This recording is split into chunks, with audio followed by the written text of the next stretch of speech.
Next, we picked on WWE a lot. Let's pick on AEW. Even Papa Meltz is saying AEW is cold. AEW is in a little bit of a funk, and, you know, me and the Raccoon are here to fix it. What could go wrong? Here's the problem. There's stages. I can fix it. Just give me your fucking phone. Taking away the Twitter. Yeah, you're done. Boom. I just fixed it. No. There's more damage than that, but we'll talk about that next segment. There's always been a Dixie Carter way of doing things, and it happens in New Japan. It happens everywhere. What happens is, this is a pattern. We've been talking about this for a while. Look at old videos. You do something different from WWE, and you get a strong following, and then you grow, and you get really close to WWE, and then there's someone like Jim Ross, Eric Bischoff, Hulk Hogan, Vince Russo, Taz, and they go, yeah, they go back, right? And they go, well, we got to be just like WWE to get over the edge. Then they drop. That's where we're here now. And then from there, they're like, well, we're not getting the sports entertainment fans. Let's try to get those guys back. But they don't, because the people that they built the company for are tired of their fucking shit. And then you become Eric Bischoff, you become Vince Russo, you become Paul Heyman, who talk shit hoping that something will stick. So that is, to me, where we're at. It happens every fucking time. It will always fucking happen. And that's why it's really fucking hard to see an alternative. Because they come up, they grow, they go, we're right there. They're about to touch Vince. Someone's like, hey, we got to be just like Vince to take Vince. Dip down. And then you get into the Eric Bischoff, Vince Russo thing. Where if you just ran your fucking race, you could do a lot better. Because, be honest with you, dude, they're very going sports entertainment. And you brought up that they jumped the shark. When did you think AEW jumped the shark? When did they go, we got to be just like Vince, and do a fucking nosedive, in your opinion? Well, it's not even we have to be just like Vince to me. It's to me when the product changed and my interest in it started to wane as a result of changes. And that's around when ROH got purchased. Which, great, I'm like good at creative jobs. It saved ROH. It's cool, all that. Mm-hmm. Tony Khan was already having trouble with his bloated roster, and then he basically doubled the amount of belts. Around the same time, added a few new belts of his own, if I remember right, because that was around the time that we got the Rampage stuff, the Trios belts. Like, a lot of belts came into the picture at the time. A lot more wrestlers that people didn't know, really, because honestly, the only way you knew ROH wrestlers was if you were watching ROH for the most part. If you're trying to get WWE fans over to watch them, they don't know or care about ROH people typically. Only smarks really were aware of ROH people, if we're being honest. And even then, you have to introduce them more. You have to introduce. You have to try. Kevin Nash, like the way they handle the righteous lately with the vignettes to sort of give you an idea who they were. That's a good way to do it. And like, then they both lost to MJF. Yeah, then they lost to a handicap match to where like now they're worthless. But yeah, but they built them up pretty quick, pretty fast before that. Yeah. But you did a really good job of making me familiar with your Far Cry 6 villains. And Kevin Nash brought up a good point, where he was just talking about, like, you have a giant roster, but you just don't show the certain people enough. And I kind of agree with that. I think they have to do it. And also the ROH thing, too many belts. I don't think there's too many shows. I don't think that's the problem. Too many belts is definitely a problem. Too many wrestlers, it could be a problem, but that's kind of easily fixed if you just slow down and bring up stuff. But what I saw when they bought ROH is, well, ROH is for the wrestling fans, and AEW is going to be for sports entertainment. And they still had good matches, but I feel that ROH is Tony Storm prior to Timeless. And then what they want for AEW is Timeless Tony Storm, which a lot of people like, but there is a huge difference. And before, I thought AEW, when they just had AEW and didn't have Ring of Honor, they didn't shoot through sports entertainment as quickly as they did. I feel like the sports entertainment level has been really risen. I also think that Tony... I think in a good way, honestly. I don't as at far all. as that. I think that they did...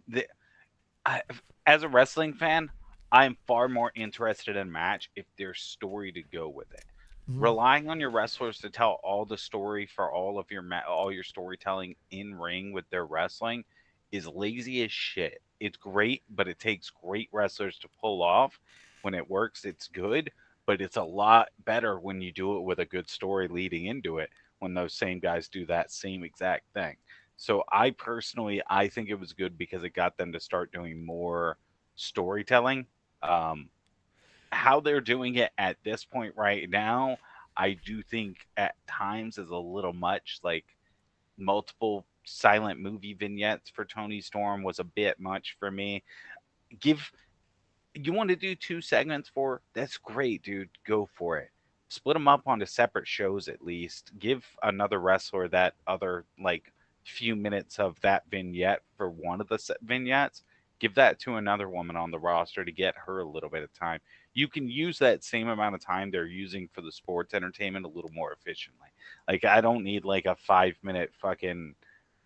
Do I love it? Yes. I love the whole Adam Cole, Roderick Strong, all that. I love it. The next Strong, Giraffe. It's all great. Do I need that much of it every week on Dynamite? No, probably not. You could probably give me a chunk of it here, a chunk of it there. Like put one on Rampage one week, put one on Collision one week. I don't know. It just feels like Dynamite's the show they care about, and they sports entertain the fuck out of it, and Collision just copies it. And some of the stories are good, but some of the stories are just gimmicks. Like, I think a lot of times people are like, oh, it's a story. No, that's a gimmick. There's a difference between a story and a gimmick. Mm-hmm. And I don't think they know the difference. And I was also thinking that Tony listens in AEW, listens to the wrong critics. It's one of those things that you made a wrestling company an alternative for a certain type of fan. You got very successful, and then you're like, oh, we got to get these other fans. So it's kind of like you went for too much and got your hand stuck in a cookie jar. Because now the people that want, oh, where's wins and losses matter? You know, where that audience is gone. Mm. If you are a fan of wins and losses matter, that's not this AEW. That AEW is gone. And I don't know. I think they're doing growing pains, but I don't know if they're going to bounce back. It's one of those things. Now, people asked, how would you fix it? First, let's get this out. You know, people will be like, well, what do you know? You never fucking got $1 billion from your fucking dad and started a company. You're right. But I have experience running businesses. And am I as successful as Tony Khan? No. But most people that are well off, they listen to other people. Tony doesn't have to listen to us. But I know we have one of those things where like, well, you've never done it. No, the most I've ever done is I promoted a show to 10,000 people. That's about it. It's not bad. It's not good. It's not the worst. Also, you kissed a girl and you liked it. I did kiss a girl and liked it. Don't tell my mom. But too late. I honestly, I would get smaller buildings. I would get way less titles. Smaller buildings, less titles. And I think that's a big factor, because obviously the attendance is a big thing that people get attacked on. Second is, if you go to an event that holds, if you go, like, let's say you draw 500 people on the indies, and 500 people are in a building that only holds 400, the people in that building, because sadly humans get attached, like, they're like, oh my God, there's a lot of people here having fun, so I'm having fun. The human mind works like that. Mm. But if you put 500 people in a place that only holds 400, that place looks packed to the brim. Take NXT Orlando. It looks packed to the brim. They're super excited, super pumped up. Everyone's having fun. You take those same people, put them in Madison Square Garden, put them in the Ice Palace, put them in, Chicago's big arenas, put them in anywhere that's big, then it's like, oh, we're just in an empty fucking building. And it changes the atmosphere. And then I would focus on what the company wants to be. I feel like they've lost focus. I feel like they're like, and they have to stop listening to critiques of people that will never watch them. Like, I write a novel, and I'm not going to send it to my ex-girlfriend's ex-wives and the bully in the 3rd grade and say, what do you think of this? It's just like, you got to know your market. I would not listen to the people that he's listening to. He's trying to win over people that he can't win over, and the only way you can win those people over is with success, because they're going to double down. Your final thoughts on that? No, I think you're entirely right. I don't know why the decisions are being made the way that they are, and I really hope that things improve, because like let's be honest, it sucks a little bit to watch promotion. It's something that you've grown to really, really enjoy, just sort of go down, and there's nothing you can really do about it. It sucks. So I'm hoping that it improves, but I don't know, man. Will it? Go ahead. No, I was just saying, will it? And another thing that sucks is that's why it's easier just to root for the number one guy. It's easy to root for the Yankees. It's easy to root for the Patriots. It's easy to root for the Lakers.